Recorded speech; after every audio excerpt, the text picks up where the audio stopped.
Muy buenos días, queridos hermanos y hermanas. Para mí es un gusto y un privilegio el estar en esta mañana aquí con ustedes. Como decía nuestro querido hermano, llevo aquí ya 7 días en Ecuador, de gira por 5 ciudades, 11 vuelos, y muy contento de verdad. Le decía al hermano que el único inconveniente es que ya no me quiero regresar a mi país, porque me he enamorado de verdad de cada una de las ciudades, de su gente y sobre todo de la comida.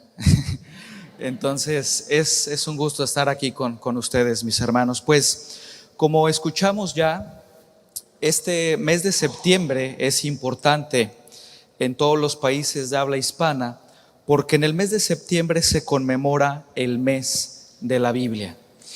Y esto por dos acontecimientos que son de gran importancia en el tema de la traducción y la difusión de la palabra de Dios.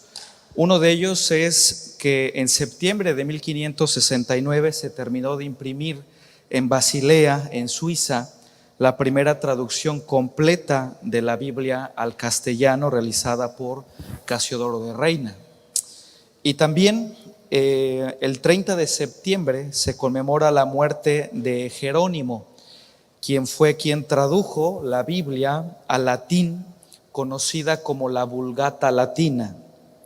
Y su trabajo fue tan importante en su época que esa traducción de la Biblia fue la Biblia utilizada, la traducción utilizada durante casi 1000 años.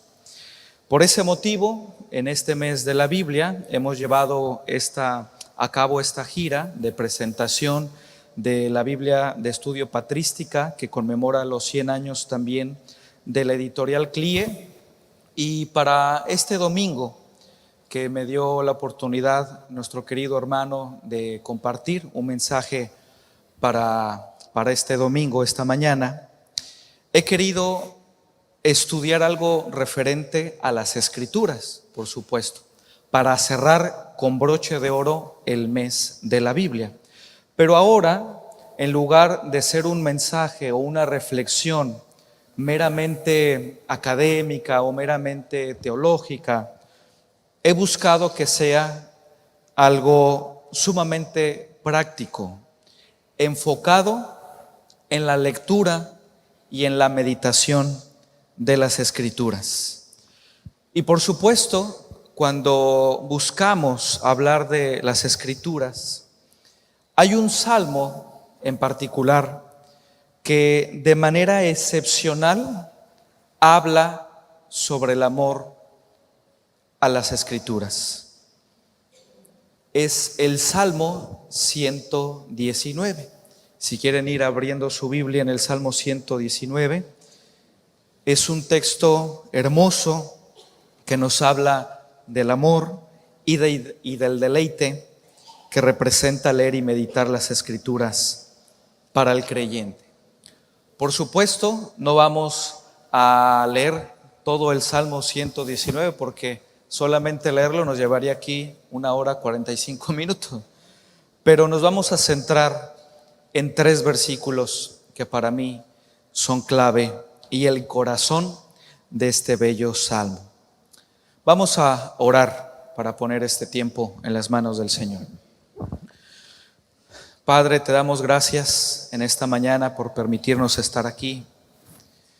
Señor, te pedimos perdón por nuestros pecados, por nuestra maldad. Te pedimos que tú nos perdones, nos limpies y que, Padre, a través de tu palabra tú purifiques nuestros corazones y nuestras mentes, que a través de tu palabra tú enciendas dentro de nosotros un fuego, una pasión por leer tu palabra, por estudiarla, por amarla y también por obedecerla, Señor. Te pedimos que nos ayudes en este tiempo, que nos hables y que al salir de este lugar salgamos diferentes, salgamos con un corazón encendido por amor a ti y a tu palabra. Esto te lo pedimos en el nombre de Jesús. Amén. Muy bien.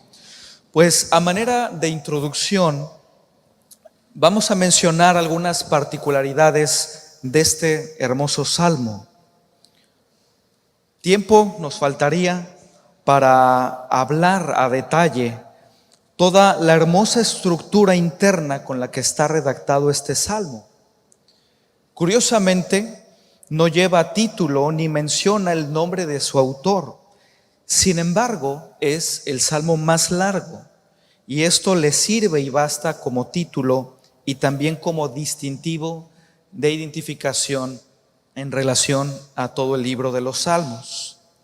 Pero no es únicamente por su longitud que destaca este salmo, sino sobre todo esa belleza de pensamiento, esa profundidad de significado cuando nosotros lo leemos.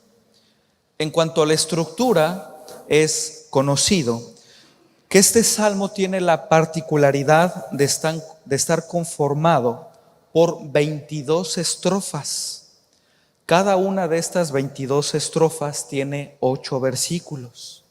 Y lo más curioso es que desde el hebreo podemos identificar que cada una de esas estrofas empieza por una letra diferente del alfabeto o del alefato hebreo. Y eso es muy hermoso, porque no solamente estéticamente como poesía hebrea es bello, sino que también era una técnica de memorización de los judíos. De esa manera era más fácil recordar cada una de las estrofas de este bello salmo. El tema principal de todo el salmo es la observancia, la exaltación de la ley mosaica en sus 8 secciones, que aunque repetidamente tiene connotaciones diferentes, es decir, se menciona a la ley de Dios de maneras diferentes como leyes, testimonios, preceptos, estatutos, mandamientos, juicios, palabras y dichos. Todas estas connotaciones son sinónimos de la ley de Dios. Su complicada ordenación de todos sus versículos pareciere difícil de encontrar una idea que conecte automáticamente todos los versículos. Por eso también se dice que cada uno de estos versículos se puede leer independientemente una de la otra, es decir, como si fueran aforismos sagrados sobre la ley. Es decir, un aforismo, recordamos, es una frase corta que expresa una verdad de manera concisa y coherente. Entonces, cada versículo se puede leer también por separado. Algunos comentaristas mencionan que se puede considerar el Salmo 119 como una colección ordenada alfabéticamente de estrofas sueltas que hablan de la oración, de la alabanza, del amor a la ley de Dios, una especie de antología donde el autor seleccionaba porciones según mejor convenía a su situación, a sus circunstancias personales, eligiendo una o varias líneas de cada estrofa y juntándolas así para crear una composición más relacionada y coherente según el caso. Aquí simplemente mencionar también que el Tesoro de David, que es un comentario de Carlos Spurgeon al libro de los Salmos, menciona que indudablemente se puede detectar en todo el Salmo una progresión y un crecimiento gradual evidente. Los primeros versículos abonan por su naturaleza y el enfoque a una idea de que el autor de este salmo era un hombre joven.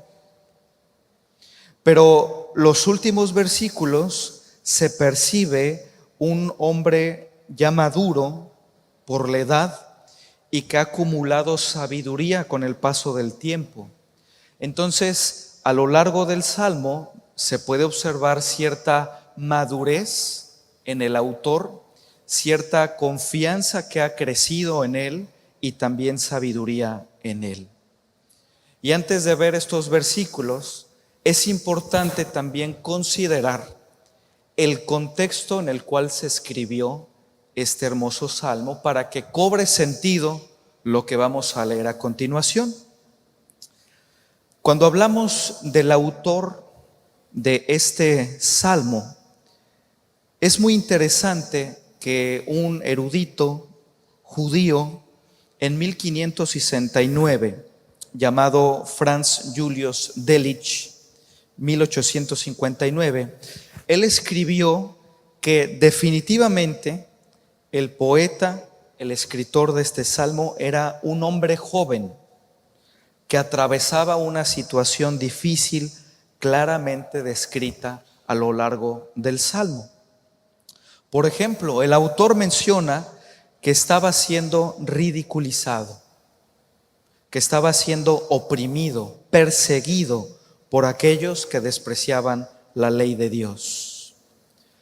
De hecho, afirma estar rodeado de apostasía y más particularmente rodeado por un gobierno hostil a la verdadera fe, como vemos en algunos versículos, como el 23, 46 y el 161. Incluso menciona que estaba rodeado de lazos y de trampas en el versículo 61. En las peores condiciones, versículo 83, amenazado de muerte, versículo 109. Pero también nos muestra que él reconocía su aflicción, reconocía esa humillación que lo llevaba a buscar a Dios. Y él en medio de esa circunstancia encontraba consuelo y sabiduría en la ley de Dios, pidiendo así constante liberación a lo largo de su escrito. Por eso vemos que el salmo entero es una oración implorando resolución, implorando fortaleza en medio de una raza impía y degenerada. Ante el agobio provocado por enormes dificultades que agravan su dolor, el autor en el versículo 82 y 84 menciona ese dolor que estaba enfrentando en ese momento, expresando: ¿hasta cuándo? ¿Cuándo, Señor, me consolarás? ¿Cuándo son los días? ¿Cuándo harás juicio? Por eso se dice que este salmo data de la época de dominación griega, en el que el gobierno era radicalmente opuesto, hostil al judaísmo. Y también vemos cómo muchos de estos judíos eran perseguidos por mantenerse fieles a la Torá, a la ley de Dios.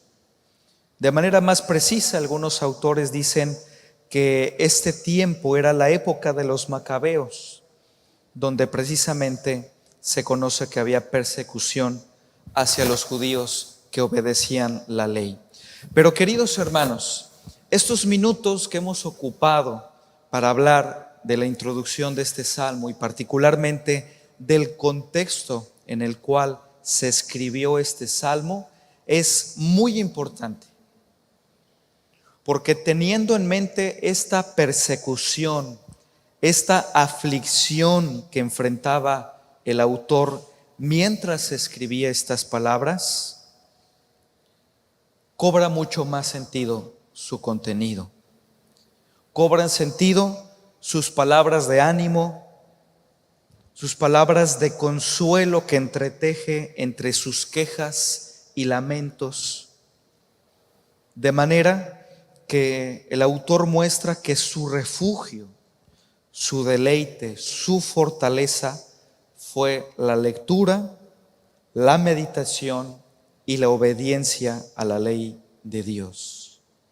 Ahora sí, teniendo esto en mente, vamos a adentrarnos a estos 3 versículos que precisamente se consideran el corazón de este Salmo 119 y también posiblemente sean los 3 versículos más conocidos sobre la ley de Dios. Vamos al versículo 97. El versículo 97, Salmo 119,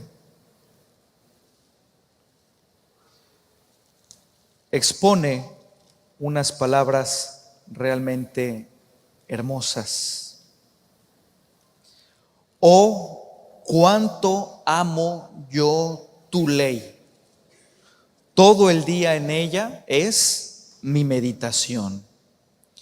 Esta estrofa, hermanos, del versículo 97 al 104, es muy interesante porque después de 96 versículos, esta es la primera estrofa que no contiene ninguna petición por parte del autor. Y tampoco encontramos en esta estrofa ninguna queja por parte del autor. Es decir, esta estrofa no pide nada, sino que son por completo testimonio y alabanza de parte del autor. Aquí vemos cómo el salmista comienza expresando enfáticamente su amor por la ley de Dios. Y vemos aquí que no solo medita en ella todo el día, como veremos a continuación, sino que también la paladea como un manjar, incluso le sabe mejor que la miel. Pero aquí vemos esa expresión tan hermosa de parte del autor de cuánto amo yo tu ley. Se dice que cada uno piensa constantemente en aquello que ama. Y aquí vemos que el autor nos muestra esa constante meditación de la ley como prueba de que el salmista amaba profundamente la ley. La palabra amor que vemos aquí viene de una palabra hebrea que se traduce como aheb, que se puede traducir al español como amar intensamente. Y aquí vemos cómo se nos muestra esta palabra amor, amor intenso, amar intensamente, como un sentimiento de atracción, de deseo hacia algo o a alguien que se quiere poseer, que se quiere estar con él. También vemos aquí que no se nos habla particularmente únicamente de conocer, de leer o escuchar o recitar la ley de Dios, sino que aquí el centro del versículo es amar la ley de Dios. Porque todo lo anterior, el conocer, el leer, el escuchar, incluso el recitar la ley de Dios, se puede hacer sin amar la ley de Dios, ¿no? Puede haber mucha gente que conozca mucho la Biblia, que lea mucho la Biblia, que escuche mucho la Biblia, que la memorice, pero no necesariamente la ama. Por eso vemos aquí cómo el autor dice, cuánto amo yo tu ley. No cuánto leo, cuánto escucho, cuánto conozco sino cuánto amo yo tu ley. Aquí en este versículo es interesante adentrarnos ya a un estudio gramatical, porque nos deja muchas lecciones importantes. Primero, vemos aquí el tiempo verbal en presente. Cuánto amo. No cuánto le he amado en el pasado, cuánto le amaré en el futuro, desde ahora en adelante.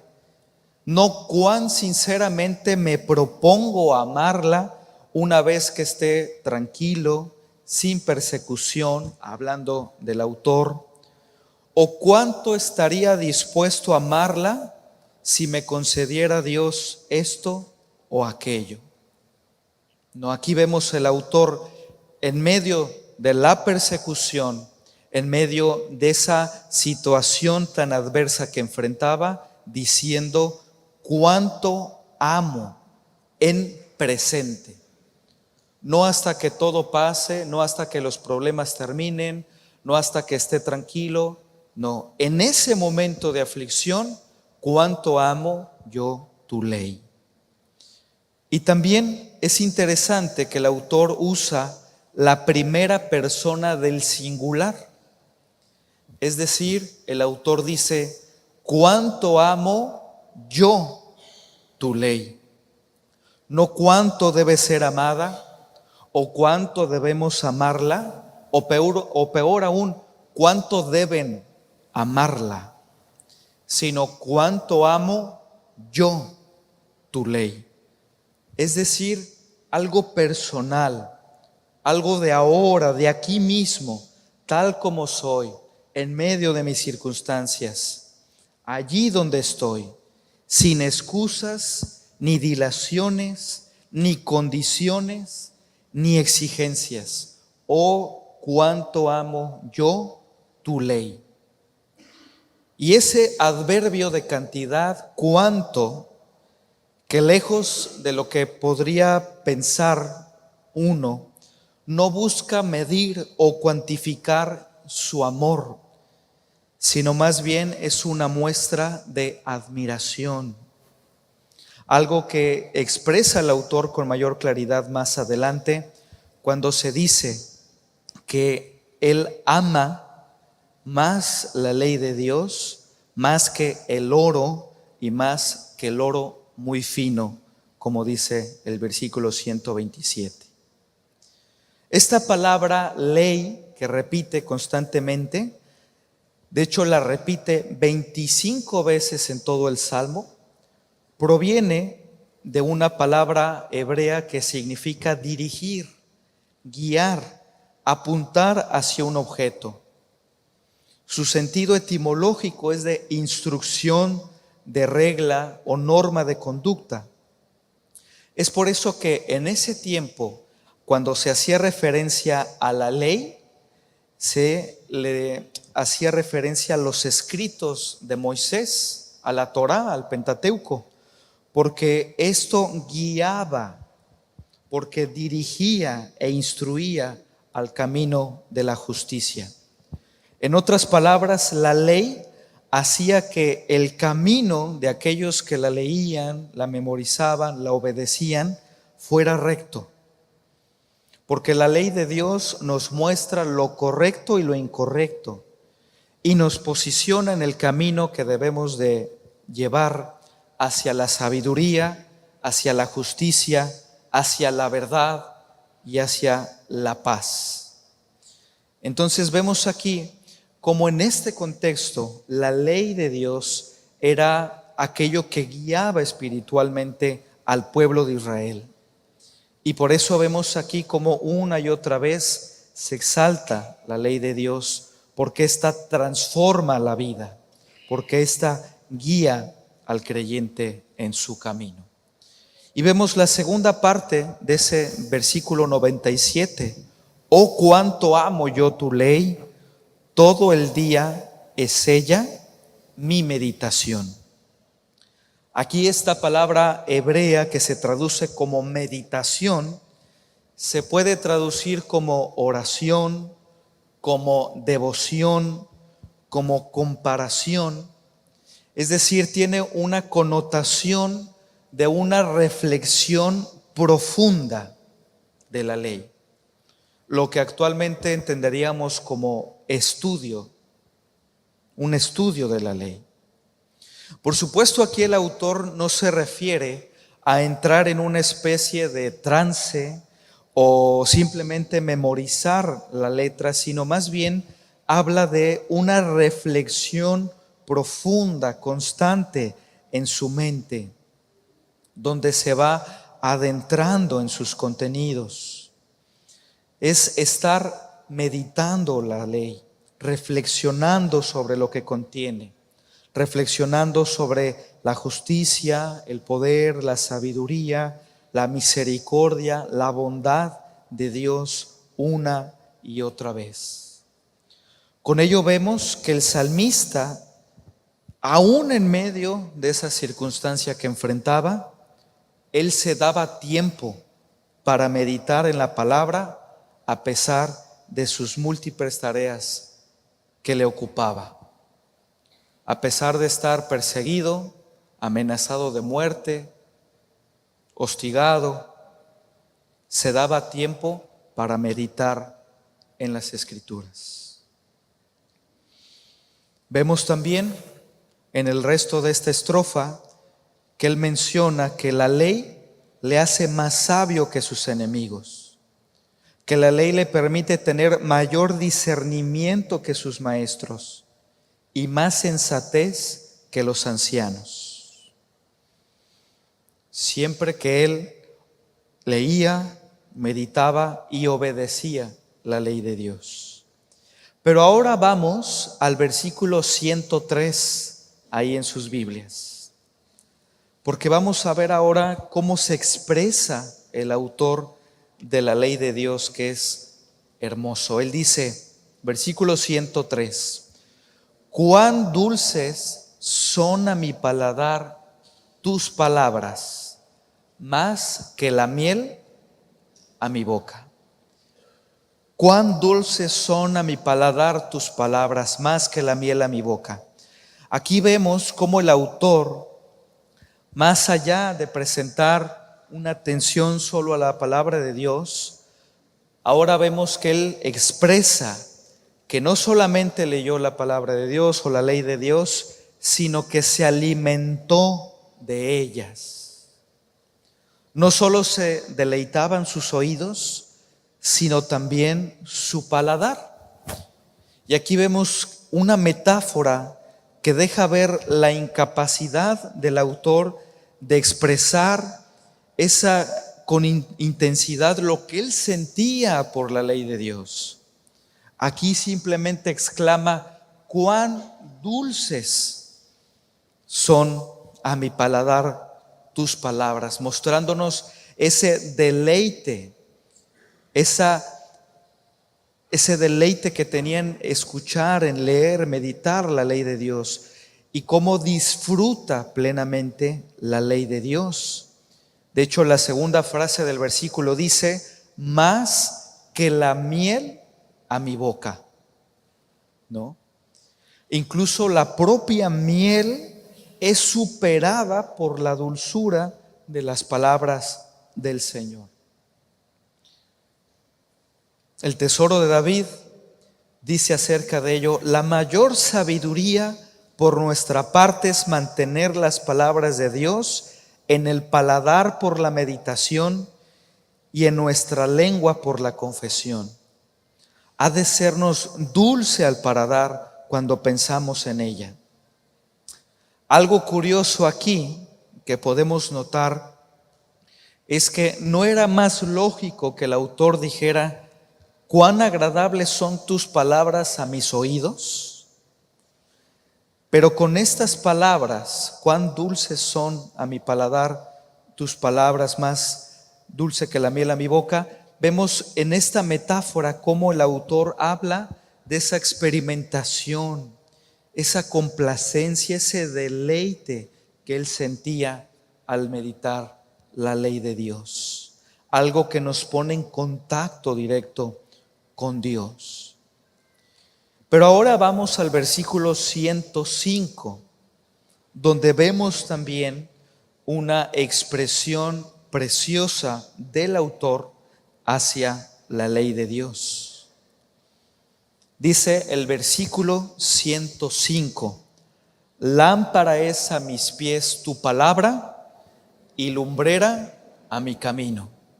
Un versículo precioso, ¿no es cierto? Este término palabra en hebreo se puede traducir como dabar o como imra, y se repite 24 veces a lo largo de este salmo. Este verbo, palabra, se puede traducir como hablar, como decir, como contar, declarar, pronunciar, comunicar. Es decir, todo aquello que se dice o se pronuncia.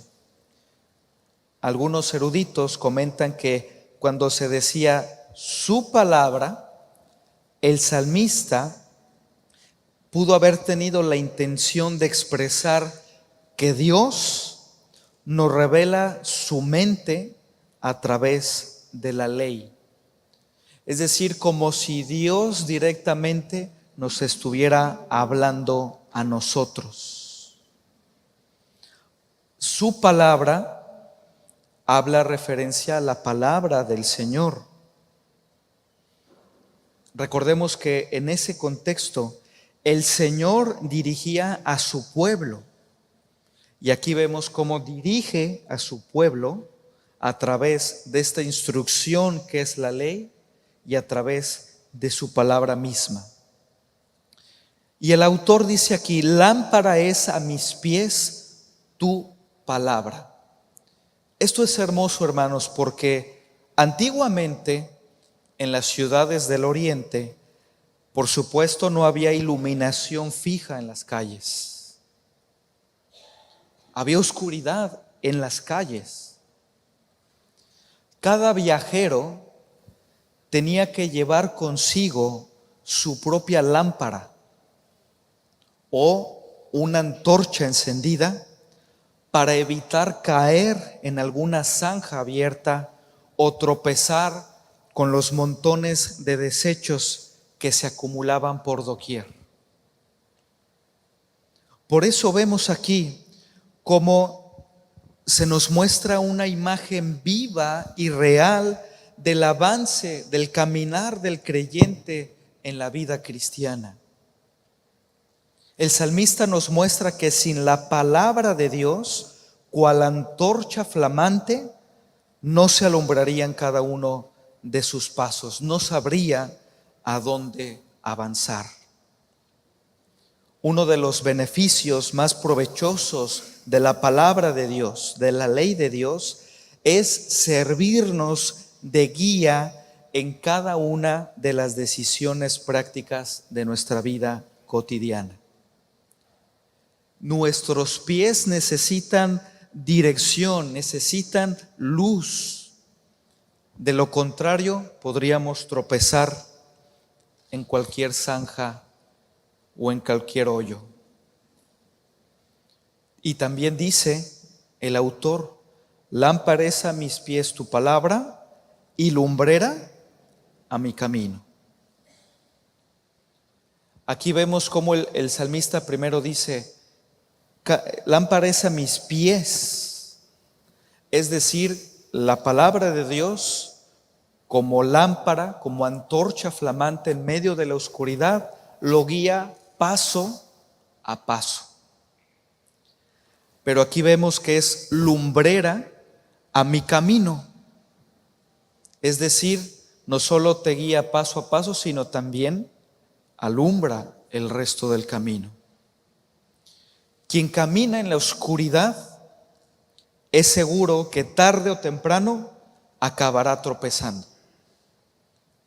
Mientras aquel que camina con la luz de día o en la noche, pero alumbrándose con una lámpara, no tropieza.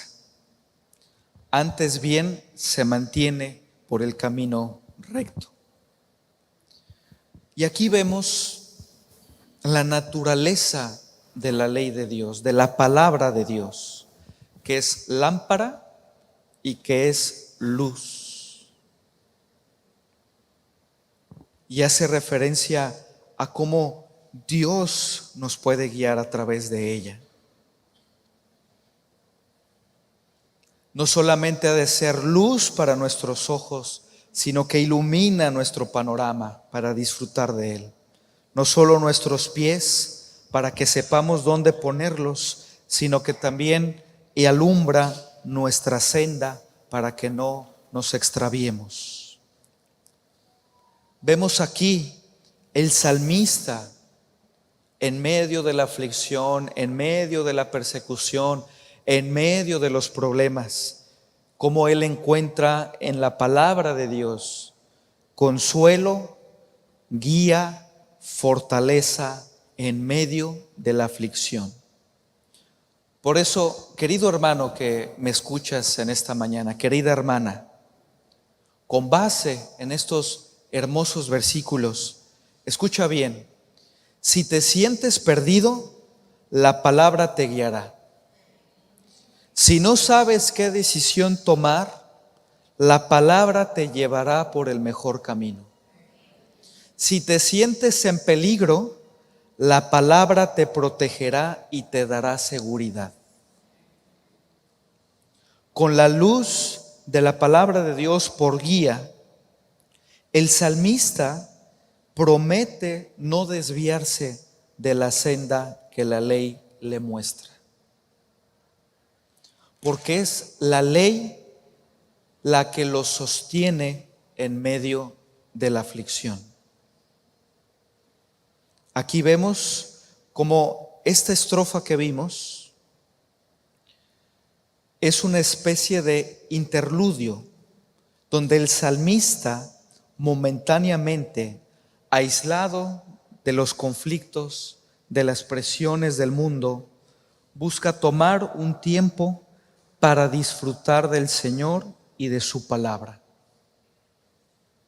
Porque después del versículo 107, vemos que nuevamente se presenta aflicción y maldad, versículo 110, que le asedian de nuevo en el resto del Salmo.